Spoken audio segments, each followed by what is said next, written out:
សួស្តីបងប្អូននេះជាវីដេអូទី1របស់ខ្ញុំការចិញ្ចឹមឆ្កែរបស់ខ្ញុំឈ្មោះថាមកវាឈ្មោះអាតេវហើយ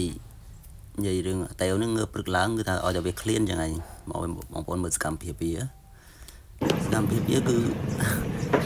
គឺវាទាចំណីរបស់យើងចឹងវារោរឿងយើងវាកោយើងហ្មងណាហើយបន្តមកទៀតខ្ញុំក៏